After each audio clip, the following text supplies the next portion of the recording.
What's up, Frack? My man Jared. What's going on, baby? How are you doing this evening? Chuko, what's happening, buddy?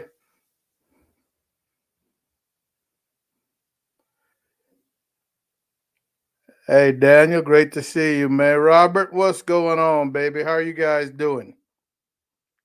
Good to have you this evening.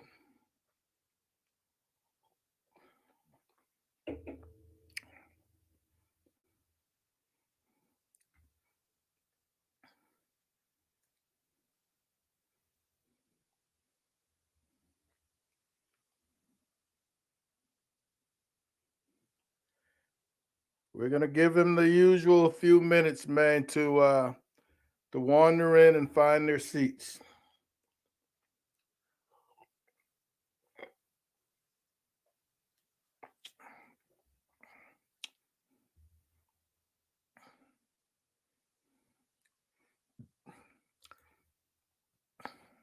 Wow, Frack, sorry to hear that, man. But you know what they say, when one door closes, another one opens, man. So good to hear you landed a new gig in Midland. Uh, I'm not sure where you were prior to that, uh, but Midland's a haul, so I'm sure that's going to take you away for significant periods at a time. But it's all good, baby. Hey, Lady Cherie, how are you doing today? Good to see you. Chuko, I'm still sipping on a little rum, man. Maybe next week I'll go back to my Remy. Josh, my man, what's happening, baby? How are you doing today?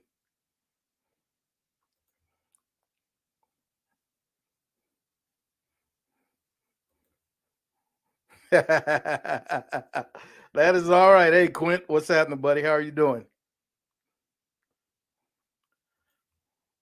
Wow, Frack. All right, that makes sense, man, because that is a haul, and it will definitely take you away from the family, making that kind of haul on a frequent basis. So, good to hear that you're moving, man. How quickly are you moving?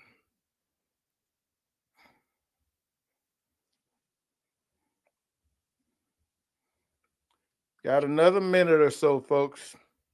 Another minute or so.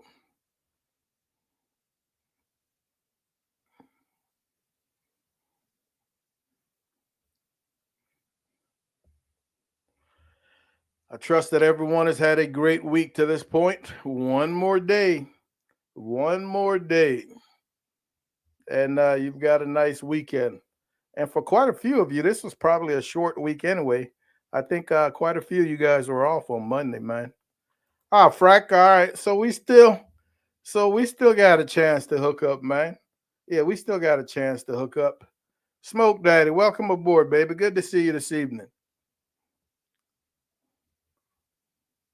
Man, we've got an awesome guest today.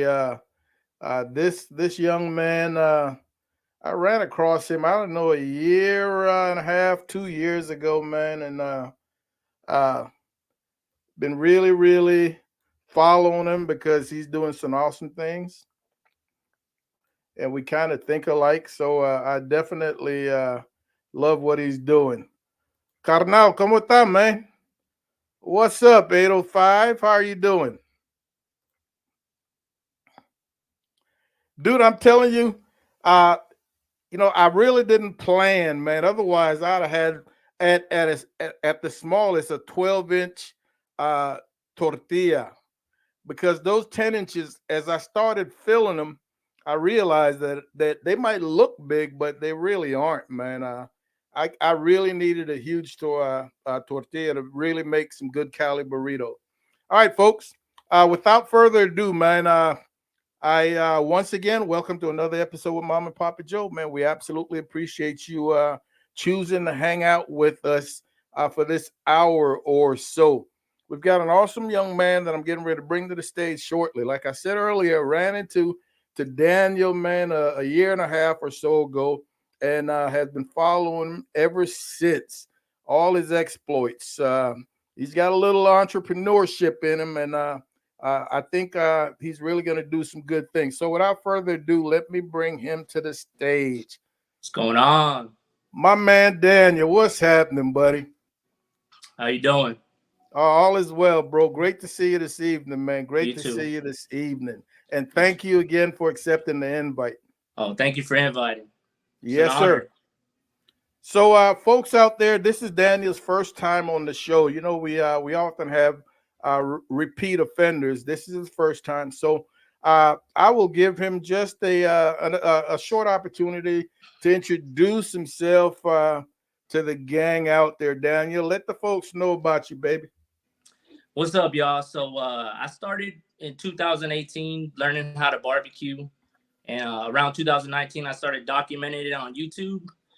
And then during 2020 we started selling barbecue for the first time and trying to start a business. And so on our YouTube channel we document, like, the good and the bad, and then we try to talk about it with the barbecue community. A lot of people have a lot of questions, and so it's trial and error with barbecue. And so that's basically what the whole community is about on the channel. And so it's an honor to be here. Thank you again for having me. Man, an absolute pleasure. And I know you're married, and I think your wife plays a Yeah. significant role in your Yeah. little business. Is Yes, that sir. correct? Yes, sir. The mostest, basically. She's in charge of the sides. And so to me, that's the hardest part. Smoking the meat, Yeah, once you get the hang of it, it's kind of the same. But she's always coming up with some ideas, with sides. And, we're always trying to reinvent it, try to get better at it. And that's tough. So if anyone ever is going through that, knows how tough it can be with, just baking or, just trying to come up with some new recipes. And yeah. so she's a hard worker. She's always been, and I'm proud of her. Awesome, man. We're nothing without that significant other, man. Amen. Uh, and you mentioned some of it already, man. But uh, which came first?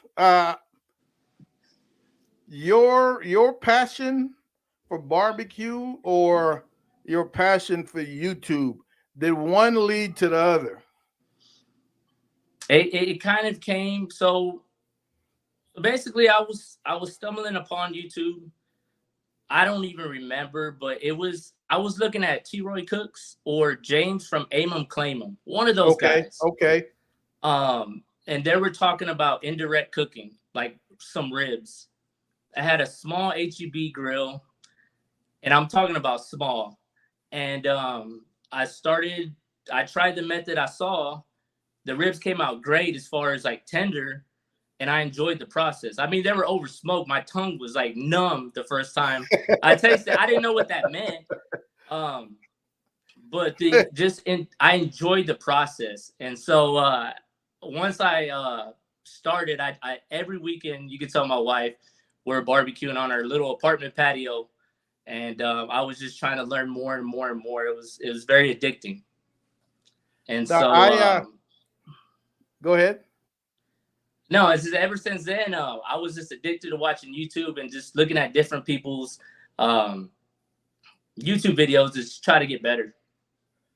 So as you started to as that passion started to grow, uh, at what point did you realize, man, I think I want to do bigger things? At what point did you decide to go out there and instead of now grilling on the porch or the back porch or the apartment? When did you decide to go get you a real offset? Because I know you've got a pretty decent offset. Yeah. So basically, I used to work for Baker Hughes. Well, I work with them still now, but in 2020, uh, I got laid off during the pandemic, like the beginning of it. And right away, I used my severance money and I bought an Old Country Brazos, the smaller offset smoker. Um, and so that's what started me learning more and everything.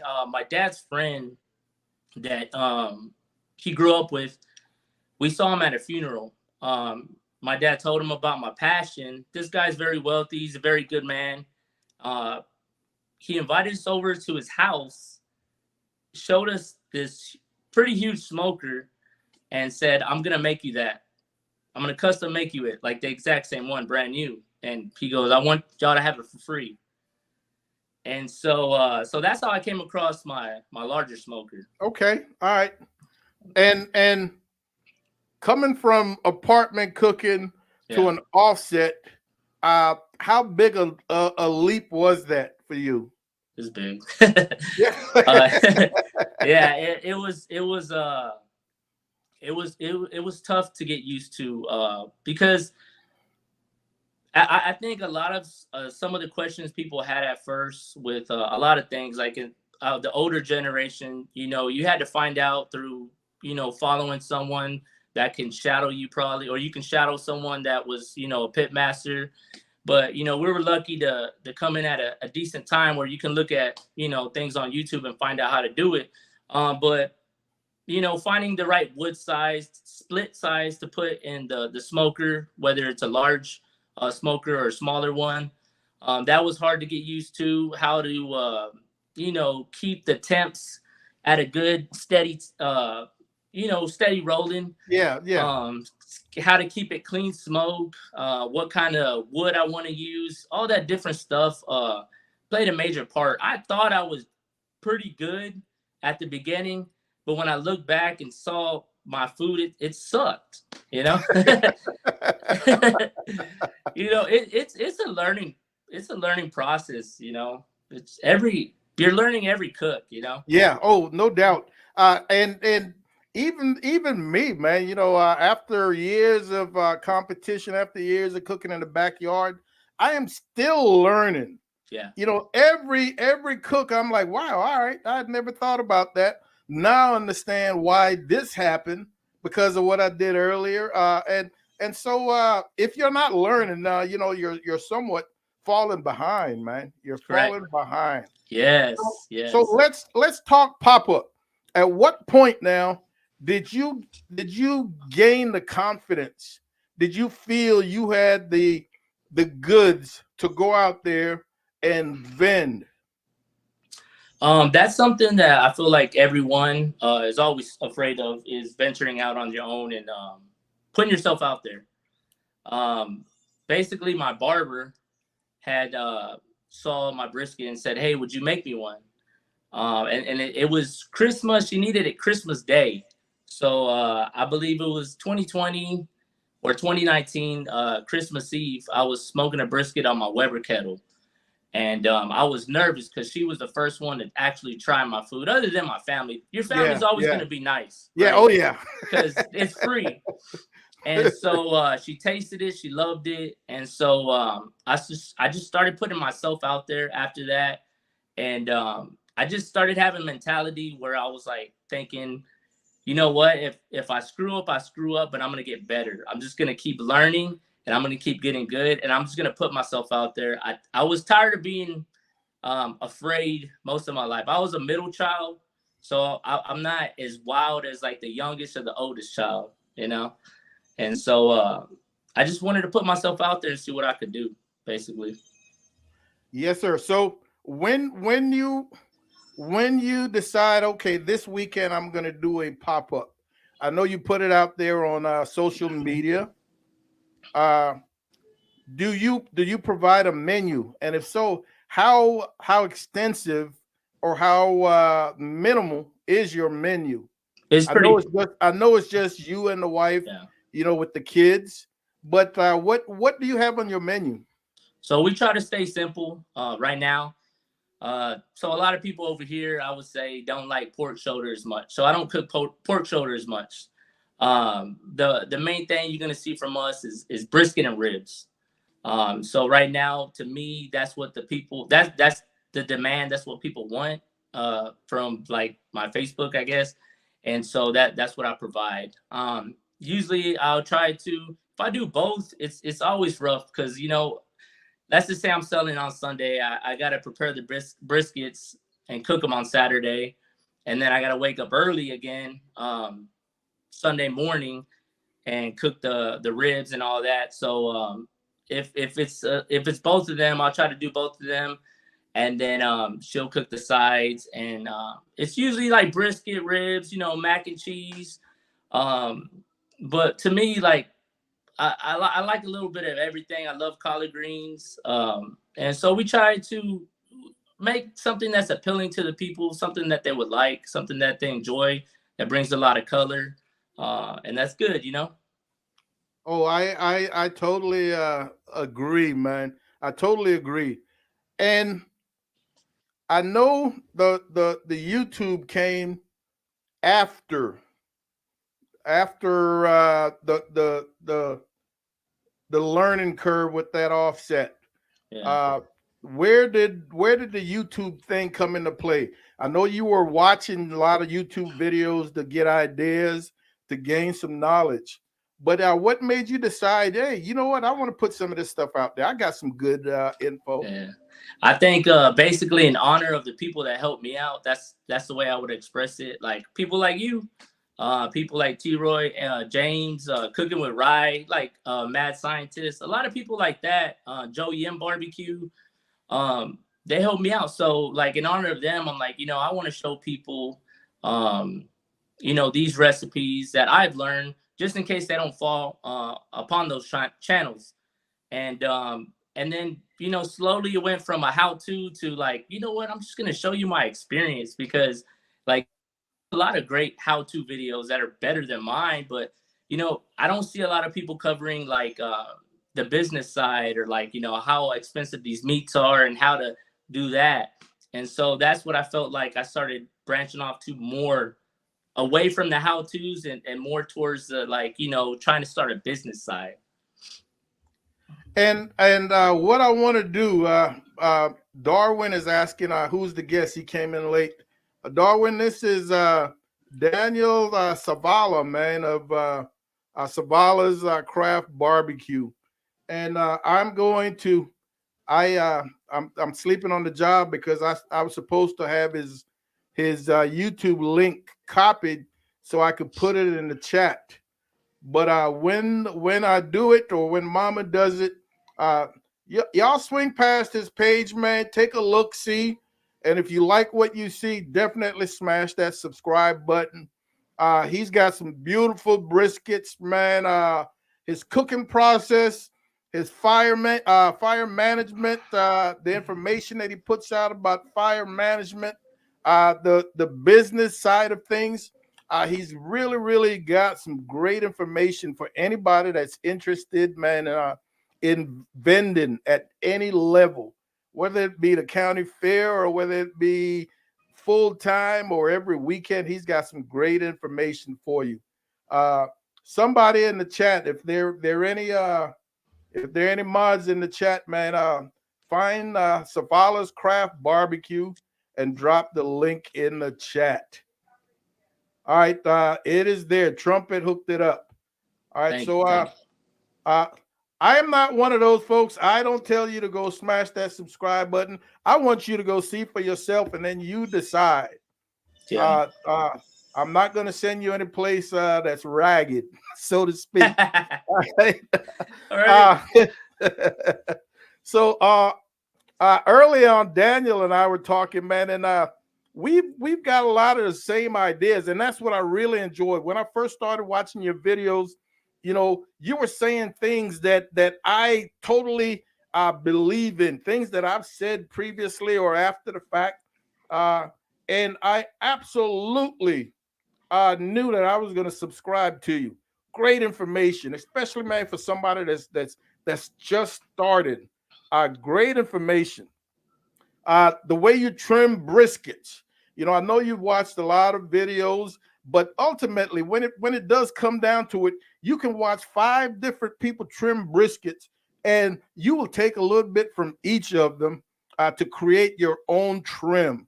We all end up looking somewhat similar, especially when you're talking about a brisket that you're going to cook in quantity. 6, 7, 8, 9 briskets. How they're all going to look the same. But give us some of your must, some of your specification when you're trimming a brisket for vending?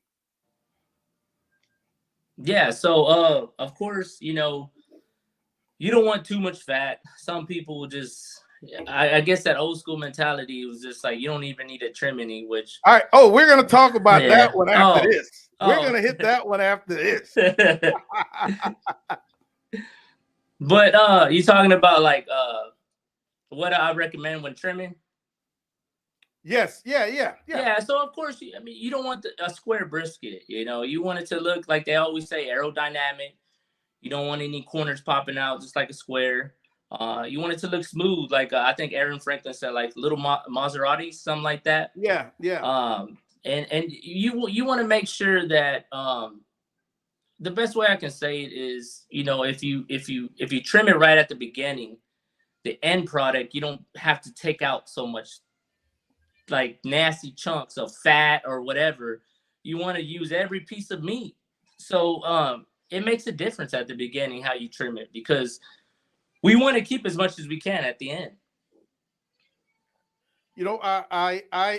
This is something. Anytime I do a brisket video, or anytime I do, whether it's a cooking or it's a trimming, I will get the naysayers. I will get the people who say, "Oh, you're cutting off too much fat. Fat is flavor."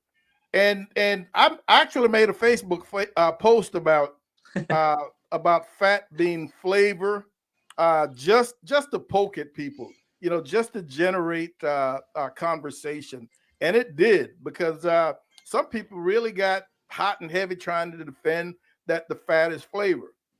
But I don't know, for anybody out there, have you ever taken a piece of fat and put it in your mouth and tell me what it tastes like? Or have you ever taken a teaspoon of beef tallow and put in your mouth and tell me that's flavor? I have tried it. I have tried all those things. Not a whole teaspoon. I've dipped my finger in there in some beef tallow. But I have made my own beef tallow, and when I'm done, taking a small piece of that crunchy piece of fat to see, okay, now that it's cooked, let's see, is this flavorful? And it's still nothing there. Science has shown that fat, that the oils, they are a vehicle for flavor. The mouth feel, the fat intensifies the flavor that comes from the meat, the muscle, but the fat itself is not there. Somebody else mentioned, well, why do they put fat in sausages? For the mouth feel, for the moisture. All right. And that moisture, that mouth feel intensifies all the other flavors. So that's what fat brings. But to get back to the point, uh, you want your end product, a brisket per se, man, you should do minimal trimming when you're done cooking. I'm talking 98% of that brisket when you're done cooking should be edible, Amen. without serving your guests a huge chunk of fat. That is my idea of a trimmed brisket, and I have a real habit, Daniel, of falling behind in the chat, man, when I've got a guest. So let me pause for a second. Z, I'm sipping on a little rum, man. And I am babying this bottle. It's been well over almost 2 months now. But this is a special bottle of rum, and it is absolutely delicious. It is absolutely delicious. All right, Andrea says that she has tasted your barbecue plenty of times, and it is the best. And Panchuco is subbed, and he's watched many of your videos. Squeaky said, "It looks like apple cider." uh, Barbecue Mike says a chunk of smoked brisket fat is a treat. I don't have a problem with that, Barbecue Mike, but that brisket fat has to be rendered and it has to be seasoned. Uh, I am very much a fan of the point. I will eat very little flat when I go when I put a plate of brisket in front of me. When I go to a barbecue restaurant, it's always point. I am not a fan of the flat. So I definitely like the fatty pieces, but again, they have to be rendered. Yep. Now we all know that there's a group of folks out there that tells you they never season a brisket. I mean, they never trim a brisket. They just pull it out that cryovac and throw seasonings on it. And here are my thoughts on that. First of all, you're going to waste a lot of rub unless you're eating, uh, you know, 1 inch, 2 inch chunks of fat. Unless you're eating that thick fat, you're going to waste rubs. That smoke is not going to get to the meat. You know what I'm saying?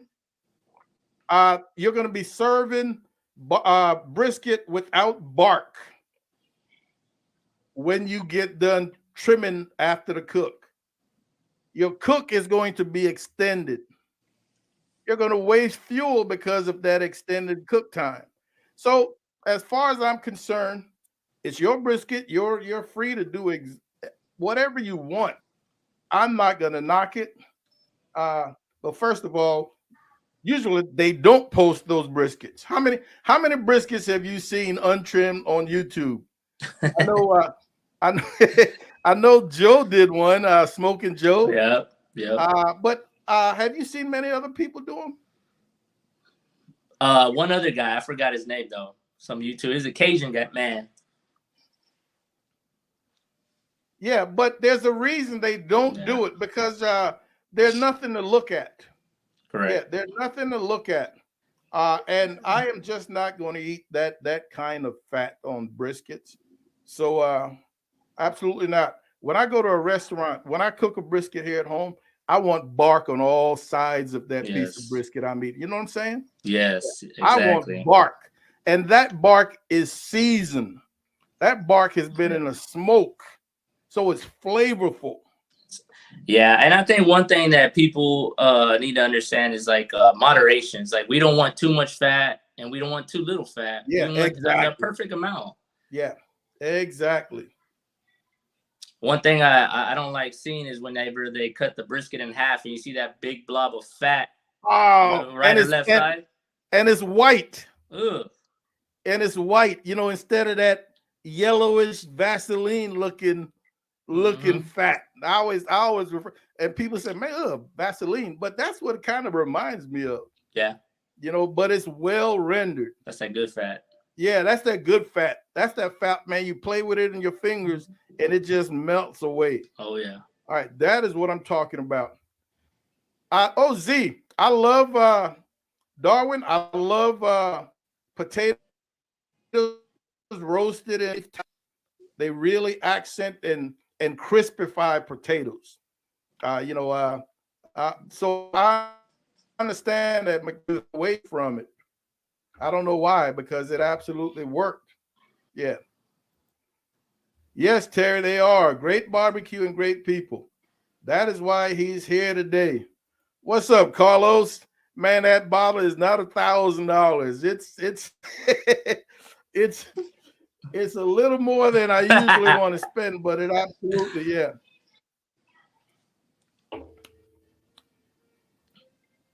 Yeah, people will.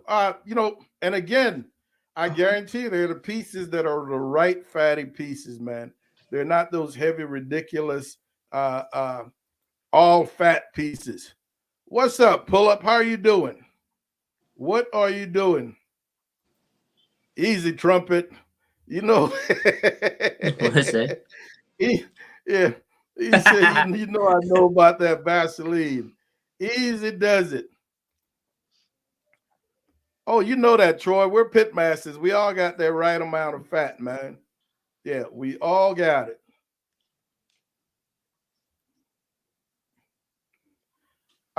Did you say something, Daniel, that might have given Tuttle this idea? Why did you want to give up on the barbecue business?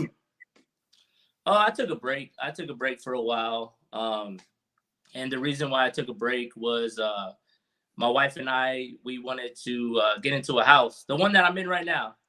And so I was full time barbecuing for for about a year and a half or so, and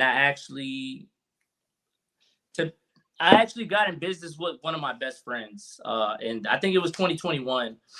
And he had a food trailer. He didn't buy it because of me, but he had told me, like, if you wanted to, we can go in business together. It didn't work out, and so after that, I was a little bit, just mad about the situation, a little, down. So I had to do something for my family.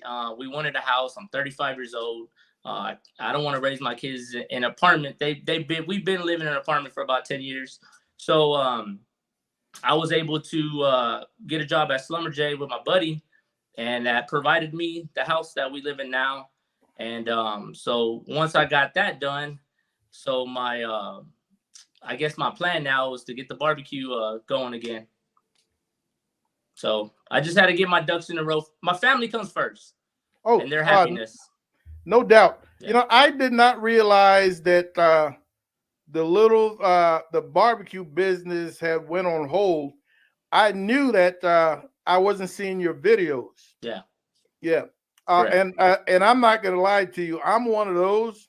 When I look at the left hand side of my Facebook my YouTube homepage, where all my subscriptions are, as people fall to the bottom because they're not producing content, I will X them out. Yeah. To make room. When I find out that you're back producing content, I'll bring you back into the fold. So I definitely knew that you weren't producing. I never bothered to check to see what was going on. So let's talk about basics. What are your rubs? You say you primarily do salt and pepper. Are you primarily a Texas style cook? I would say my barbecue matches my personality. I'm a very, very simple man.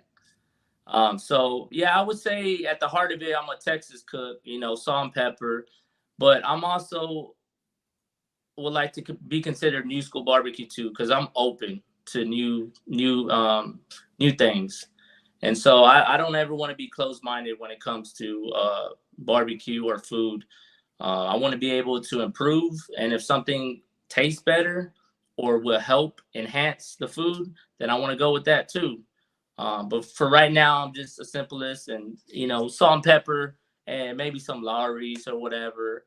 But for right now, I would say salt and pepper. Very simple. But I asked that because I haven't researched craft barbecue in any detail, but on a personal level, when I hear the term craft barbecue, I think of you know small batches, but new ideas, things out of the ordinary. I'm not going to say non-traditional, but they tend to stray a little bit away from the traditional side. When I look at craft barbecue restaurants today, everything from the menu to their sides. I mean, some of these craft barbecue restaurants today have got some awesome gourmet sides. You know what I'm saying? Dane's They've barbecue. they have turned the barbecue, what we used to know about barbecue, they have turned that upside down, man. Yes. And it's absolutely delicious. And I think people are beginning to expect that more often than not nowadays. You're always going to have those people who are just traditionalists, and that is what they want. That's what my daddy cooked. That's what I like to eat. But man, you've got the new folks. Man, they want you to take it to the next level. And How I do you think feel about? so. I think that's good. Like, I think it's good to have traditional barbecue, and the places like Snow's Barbecue, Terry Black's, the places like that. They keep it traditional. and that's always good. That's a part of history. They set the base for barbecue, and they're still setting the toll. So like whenever I used to explain to my wife, like I said, whenever I think of my food, right, and I'm still learning and I'm still trying to get better. But I told her I don't think of it as like carnival food. I don't want to sell nachos with brisket on it or fries with brisket on it. I want to sell food that you would buy at like a 5-star restaurant. Now I'm not saying my food's like that right now, but that's my goal. And Yeah, so yeah. when I looked up craft barbecue, because even I recently I was like, well, what is craft barbecue? So a lot of the things that I had to do with craft barbecue was like detail oriented. They were making their own pickles, pickled onions, their own sauces. They buy from local farmers their meats. And so it has a lot to do with details, a lot of love in their food. I'm not saying that the OG barbecue don't put love in their food, but it's just a lot of paying attention to details. And then, I mean, you can tell when you look at these trays that are displayed on Instagram or on YouTube, or Man. oh my God, like Yeah, this five dude. star stuff. Yeah, yeah, yeah. And you mentioned those trays. There's my buddy Tom Fuentes, Mama. We've talked, man, about going to hit up one because of the trays we've Yeah, seen on social media. And what is it? It's out. It's out of. It's out. Mama, where is it? The place with the trays of barbecue and tacos. It uh no, it's not down south. Is it up north? What is it? You ever Vaqueros? this is with the guns. It starts with a V though, and it's not Valentino's. I want to say it's Vaqueros, but might be outwards up at Fort Worth or someplace in that neck of the woods. Forward. But I, man, their trays are to die for. Yeah, their trays are to die for. What's going on, Rick? How are you doing today, man? How are you doing? So we've got a lot of folks in this group, man. That many of them do vend, and others have talked about vending very often, man. Are there any questions in there about vending? El Barrio, what's happening, baby? How are you doing? Chris, good to see you this evening. Good to see you this evening.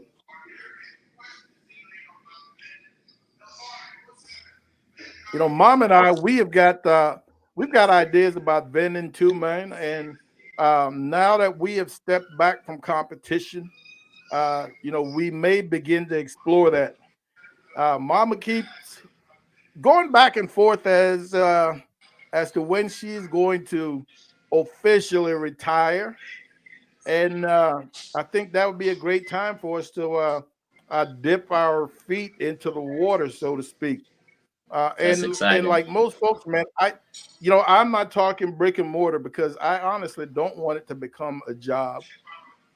I'm retired. I enjoyed retired life, but we would definitely love to do, man. A pop up or a food truck a couple of days a week, and we still have the majority of our time to go out there and enjoy life. I would not want to be tied to a restaurant. Any ideas for you to get a brick and mortar? Would that be something you're interested in? You know what? In the past, I didn't, but I don't want to limit myself. That's one thing I decided a couple of years ago is that I just didn't want to limit myself. So yeah, I mean, if I'm able to do that, if God let it be, then definitely, yeah. We got El Barrio. He says they do about 4 or 5 pop up out of their driveway, and they do pretty good, but it's hard work. Oh yeah. You know, uh, dude, good barbecue does not happen by accident. Yes. It does not happen by accident. You just can't think you're going to throw something together half-ass and it's going to be good. I guarantee you it's not going to be good. It is not going to be good, at least not consistently. So I understand, El Barrio, that it does take hard work, man. It does take planning. It does take the proper resources. And you know, man, you know, doing it out of your driveway, that right off the bat, man, it saves you some traveling. It saves you some overhead, so to speak. Where do you normally hold your pop-ups, Daniel? So usually it's word of mouth. So not too long ago, our neighbor, their father works at, it's somewhat of like a retail flea market spot. And so they asked us if we wanted to go. So we went over there and tested the waters, and it was good over there. But normally we'll just do it out of our house.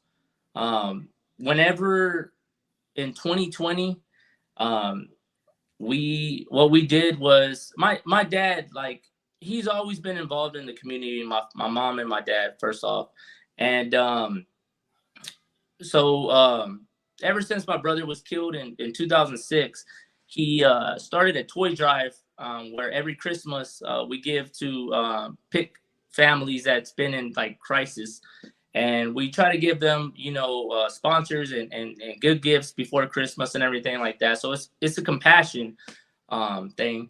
And so we fed teachers in 2020 with barbecue. We knew it was a bad time, and so it was a way for us, for people to try our barbecue at the same time, help people. A lot of people weren't going out too much. It was a bad time, and so that's how we got our name out. And then after that, you know, a lot of our pop-ups have been at our home. You Yeah. know, I'll private message people and let them know where I live, and then they'll come over here and show us some love. Some of my YouTube people came and bought food over here. Uh, you know, You you you can't don't. beat word of mouth, man. Yeah, exactly. And so a lot of our supporters have been educators, believe it or not. Hey, El Barrio, I dropped the link to the stream in there, man. If you got some time and are inclined, hop on in for a little bit. Love to hear a little bit more. Uh, Especially if you're not in your chones, just come on in, man. Uh, El Barrio said he's got a video about a baked potato pop up on his channel. I will have to go and check that out, man. I will have to go and check that out. Pull Up says, what's a good starter pit for someone who wants to start doing their own personal smoking at home? I would say Any ideas? Old Country Brazos, or the other one that's similar is the you can buy one at Academy.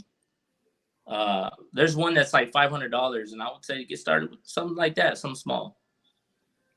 You know, man, it doesn't take a whole lot. You know, my first offset, man, many years ago, I want to say it was 98, was a new a Oklahoma Joe's. Was it Mm. Oklahoma Joe's or was it I want to say it was Oklahoma Joe. That was my first offset in like 98. And I had never cooked on an offset when I decided to go get that thing. Uh, and needless to say, I just killed some meat the first couple of times. It But happens. like anything else, man, the more you use it, the better you get. But there's some awesome pits out there, man, for the cheap. Uh, you know, based on what you're looking for. A starter pit, do you want it to be an offset? For a lot of people, that's a huge learning curve for an offset. But what is so great now is that we've got social media. We've got a platform like YouTube, man, where you should not be hesitating to do anything because there's all the information you want right there. If you're looking for offset cooking, fire management, there are all kinds of videos. What's happening, buddy? How are you doing, man? Welcome aboard. Great to see you this evening. Hey, good to see you, man. I actually met you a year ago at the cook-off when it was cold and wet last year. Yes, I do You, remember because you, I think as we were talking, you we were had a running. bunch of folks. We had a bunch of folks come in and interrupt us. You had that. Just got in between us, and we never really finished our conversation, if I remember correctly. Yeah, it was good. They had just presented you that finalist plaque, that finalist cardboard that you got up there. Okay. Yeah. Hey, Daniel, I just ran into your channel not too long ago. It's my first time going live on YouTube, man. But the guy's got good product or good content on his channel, man. Oh, thank you. I'm very small. I just created one, but um, I don't even think I have a lot of views on mine here. On our pop-ups, we do them right out of our yard, right of our front driveway. They're not called pop-ups. A lot of friend of mine say, hey, man, they're pull-ups, whatever. But my wife's the one that puts everything together. She loves clean tablecloths, clean presentation, everything individually wrapped. Like I said, it is hard work. And I think I'm in Daniel's shoes also because I work Monday through Friday.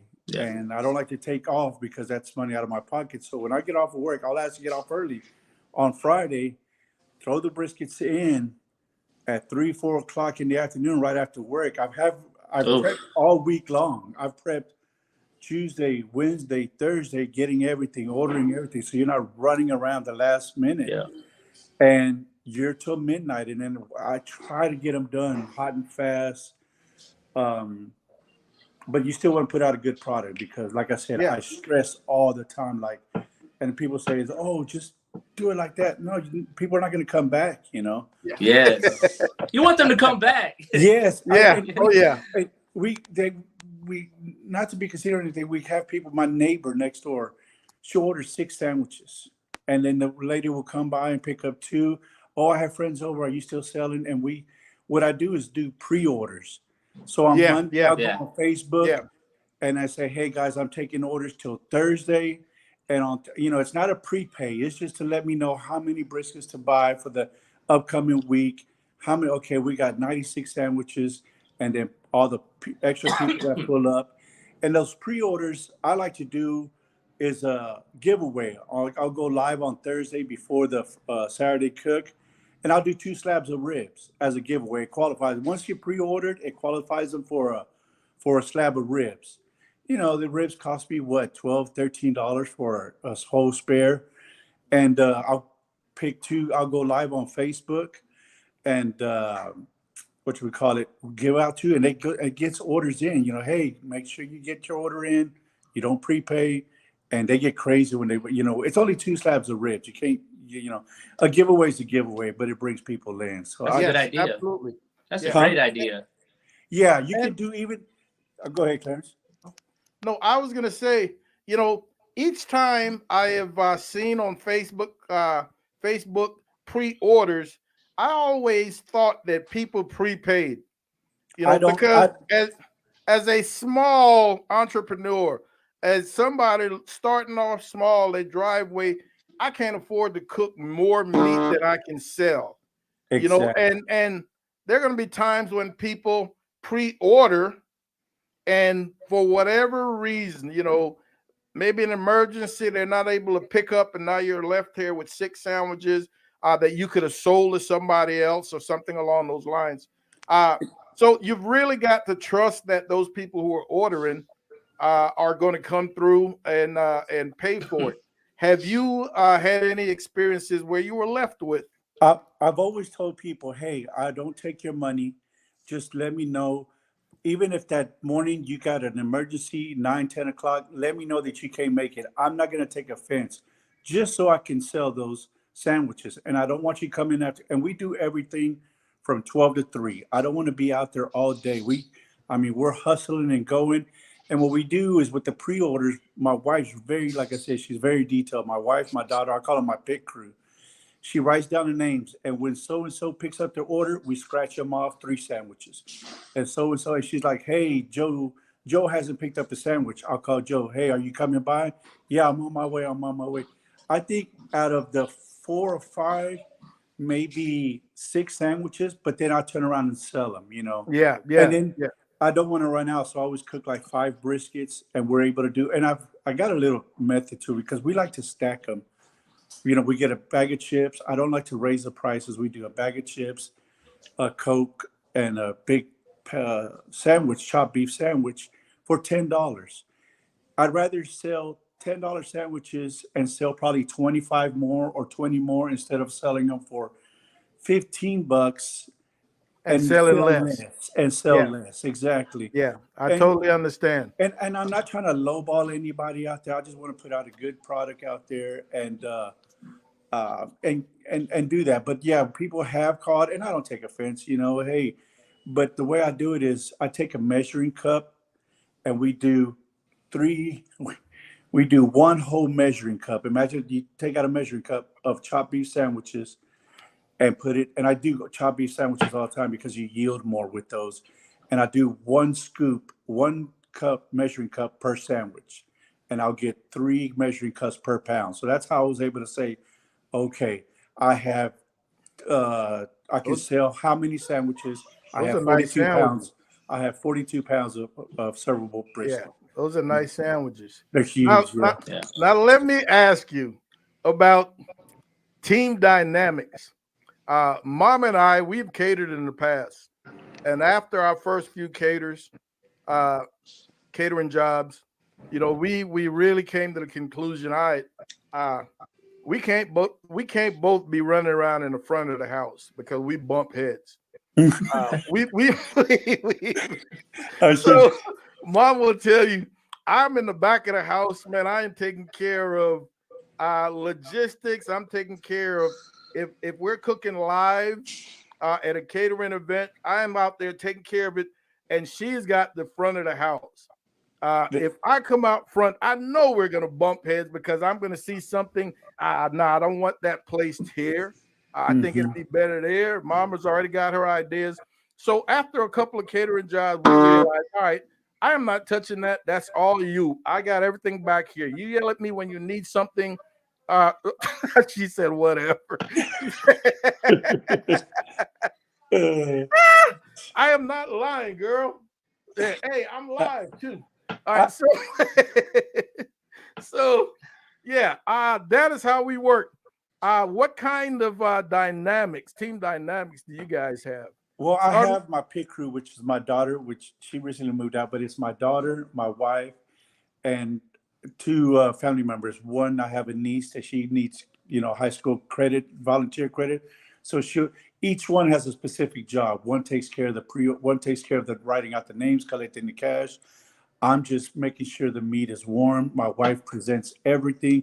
So we'll wrap that night before is the pickles, the onions, the jalapenos, everything in Ziploc bags, barbecue sauce in containers. She wants everything clean. So I stay out of her way and she stays out of my way. And it's controlled chaos for 3 hours. yeah. And my wife likes to pack the sandwiches, which is good. You get people. And my daughter's like, Dad, she's putting too much. I'm like, I'm not touching that. I'm not Yeah. gonna go there. I So don't. I'm sure Daniel's got, stuff like that also, so Yeah, it's yeah. crazy. You, Daniel? Yeah, we're always fighting whenever we sell. It's just like you said, just running into each other and stuff like that, frustration, trying to get things done on time. But we'll try to, I'll tell her like, hey, I'll put the buns down and I'll put the meat on the sandwiches, and you'll put the sides on, and I'll add the homemade pickles and pickle the onions right there, and I'll do this. We have to give each other chores, and then sometimes we have to talk to each other and be like, all right, let's have a good day. Let's keep it calm, and then we'll put on some 80s music. We love 80s, Yeah, yeah. and then just Yeah. set the moment, whatever. But Yeah. yeah, it's always button heads sometimes. My And daughter and blocks. and ultimately, what counts, man, is at the end of that event, you guys high five because you killed it. Oh Mhm. yeah, it's Yeah, a good high rewarding. five because you killed it, regardless of what kind of headbutt you guys had during the program. It's gonna get done, and it's gonna get done well. Yeah. Exactly.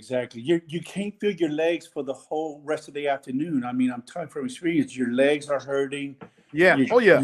And I try to do it on nice, cool days when it's not. We don't like to do it in July, but sometimes we have to. But Yeah. it is self-rewarding, and you don't make a killing, but you make something to put in a little extra, pocket. So Oh yeah. it's not about the money. It's get your name out there. And I tried doing it. I had a custom pit made, and then I sold that one. And then where I work at, there was the pit that I have now. It has everything. And the company that I worked for, it was just sitting there rotting away, literally Wow. with flat tires. And I told the boss, "Hey, man, that's killing me. I sell it to me." And he offered it to Yeah, me. I yeah, picked it up. It's got the sink. It's got every self-contained, and it works out. You know, you got to have the right equipment. You don't want to, overstretch. You know what your pit can't do. You can't put too many briskets close to the fire. They're gonna overheat. So, and I figured out the whole ice chest thing. At midnight, I take them off. I throw them in the ice chest. They stay there piping hot till I'm ready to chop up 9, 10 o'clock, and that's yeah. a time saver. I seen his warming rack. I really liked his warming rack. I think, Daniel, you said you sold it. Did you? Yeah, so I recently sold it to a buddy. I think it's Ramirez Barbecue. Man, I that see. dude he's doing his thing. I didn't really need it at the time. I'll probably Yeah. buy another one soon, something smaller. But yeah, I just sold mine. But it really helped as far as like getting sleep. So Yeah. that's Yeah, why I yeah, enjoyed it. yeah. And dude, I am sold on that hot rest. That's what I call it. I am sold on that hot rest to finish those briskets while they come down in temperature, man. Yeah, It really gives you that restaurant quality texture, yeah, Mm-hmm. that jellification, I call it. Yeah. yeah. It absolutely works. Hey, real quick, I don't want to skip this one. Josh mentioned, and I wanted to say it to pull up, but I wasn't sure if, when he asked this question about pits, if he was talking about offset, upright, or whatever the case might be. Josh is absolutely correct. This is a WSN is an awesome starter pit, man. The versatility, you can Oh smoke, yeah. you can grill. It's large enough, especially if you get the 22. It's large enough for multiple briskets, double racks, and it really gives you an idea of fire management. So yes, that is a great starter. I still want one. That is a great starter. All right, Ten. and here's another good point. Pull up asked, how good or how bad was the first thing y'all ever smoked? Ribs. Let's It start was with you, Daniel. What was one of the worst smoking jobs you ever did? my first set of ribs. So when I thought whenever you smoke something, you wanted that white cloud of smoke. That So when I was cooking my ribs, I kept putting wood in, and I got a bunch of cloud of smoke, and so that's why my tongue went numb, like I told you earlier. So it's I terrible. I started off on a char broiler from Home Depot, and like I said, I thought soaking your wood. I had 5 sticks, and I smoked everything in mesquite for my first cook. Just so imagine soaked mesquite coming from the bucket of water, putting it in the firebox, and smoking some ribs. And I kept opening Mm. the lid. I'm like, man, there's no smoke. This ain't called smoking.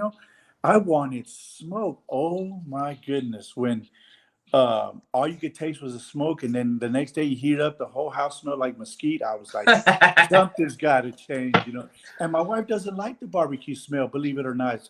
I've taken 3 showers on an overnight cook. She doesn't like the smell that it brings in. I almost think that sometimes we get really, really bad secondhand smoke than these guys that smoke cigarettes. I think Yeah. we're up there with them, if not.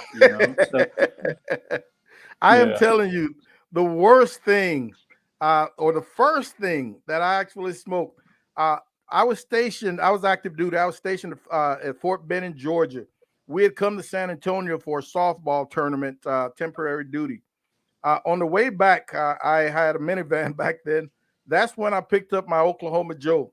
Put that Mhm. huge box in the bed of that minivan, and we get back to Georgia, and couldn't wait to get it put together, man. And the following weekend, busted out some chicken, and called my boys over, dude.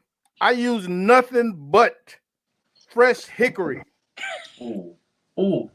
I knew nothing Green. about a smoker. I knew I kept hearing about hickory, wood, hickory smoke. I used all hickory. All right. And I remember No, I can't remember how well people enjoyed the food or if they did. But oh, mama's yelling they were drunk. They enjoyed it. But what I remember waking up the next morning, burping up, I mean, just a sour Ugh. mess. Oh, And I opened the refrigerator for leftovers, and man, the smell that came out of there and just sort of engulfed the kitchen. I mean, it was horrible. And each time I went to the fridge for something and that smell hit me, I knew, all right, I got to toss this crap because that's exactly what it was. yeah. So that was probably my first and worst to this point. Yeah. Renzo says, "Is there a good website resources for figuring out pounds of meat to cook for catering event or pre-orders?" I don't know of a website, Renzo, but I have got a catering calculator, and I've made this offer here on this live stream before. You send me an email through your email address through one of our social media, whether it be IG, Facebook, whatever the case might be, or right here in this chat. I will send you this catering calculator, and it is absolutely awesome.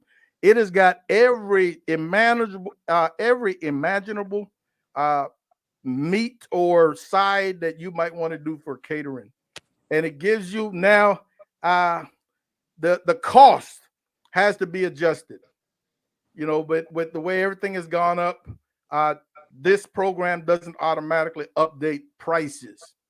So the prices in there are old, but amounts based on the number of people, it'll ask you how many ounces of XYZ you want to serve, and man, it gives everything to you. I use it every chance I get. Send me an email, and I will send that to you, and that goes for anybody out there.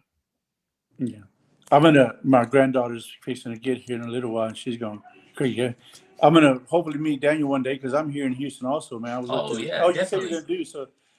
One thing I'm gonna leave with everybody, guys. If you want to try it, you never know until you try it. Just prepare, practice, prepare, and people eat with their eyes. There she is, and you just you'll know if you did good. People are. You tell them, give me an honest opinion. Is it too salty, too much seasoning, too much pepper? And that's the way you learn and grow. So, just try it, guys, and get the word out there. Make everything presentable. I'm gonna get out of here. Thanks for having me, Daniel. I want to Man, meet you one thanks day. for You're a stopping in, great Barrio. Yes, content. We sir. appreciate it, And man. on Facebook, Yes, I have the sir. Barrio Cookers and Jaime Garcia. It's not Jaime Garcia, but nice to meet you guys. Yes, Thanks sir. for You having me too. on. All right, have a good one. Likewise. HDM says first thing he smoked was a brisket on a smoker that he built in high school, and it was terrible. I'm gonna buy a uh, pit from that guy. I definitely will. Not a problem, Renzo. Hit me up, man. I will take care of you. Josh said he smoked some chicken wings and he remembers burping smoke over the next Oof. week. Dang. Madwood Terry says he burnt up an electric knife on his first brisket. Hey, God and dang. another fun story of a major fail. Uh, I was still active duty. I was stationed here at Fort Sam, and my buddy and I, he and I started competing. We started competing in 2010 as a team. But one of our buddy that hunts often brought us a piglet, a wild piglet. He had gutted and whatnot, but the piglet still had the hair and everything on it. And dude, I'm no wild game specialist. So we're at his house trying to figure out how we're gonna get the hair off of this animal. We boil water and pour it over there, man. The hair was still coarse and would not come off. We ended up getting a bunch of disposable razors, and we were shaving that thing. Yeah, yeah. And I mean, it was piss poor. It was piss poor. Long story short, we smoked that thing, man, and we each took one bite and knew it was going in the garbage because it was horrible. It was Oh absolutely man. horrible. Yeah, That's absolutely horrible. So once again, folks, anybody out there that want that catering calculator, hit me up on one of our social medias with an email, and we will make that happen. We're a little bit over an hour. Ladies and gentlemen, we absolutely want to thank you guys for hanging out with us. Daniel, man, I appreciate you stopping in. I know you're on the bigger and better things, man. Tell the wife and kids we said hi, and we're gonna get on out of here. Any closing remarks, Daniel? I just want to say thank you for having me on here. A lot of people that I looked up to, like James from Aim Claim, people like you, has shown me hospitality, and I feel like that's what's great about the barbecue community is, showing love to other people that are trying to learn, and that's what's special about it. That's one of the reasons I fell in love with it. So to anyone that wants to learn, feel free to reach out to me and to other people, and you'll never know unless you ask. So thank you. Yes, sir. And once again, ladies and gentlemen, if you have not swung past, swing us and check out Daniel's YouTube channel, man. Run those, and I know you're going to want to smash that subscribe button. He's really got some great information. It will be much appreciated. Thank you once again. Everybody be safe. You got one more day of work, and then you get to enjoy your weekend. I want you guys to take care of yourselves. Look out for each other, man. And Mom and I and Daniel, we'll see you when we see you. Holla.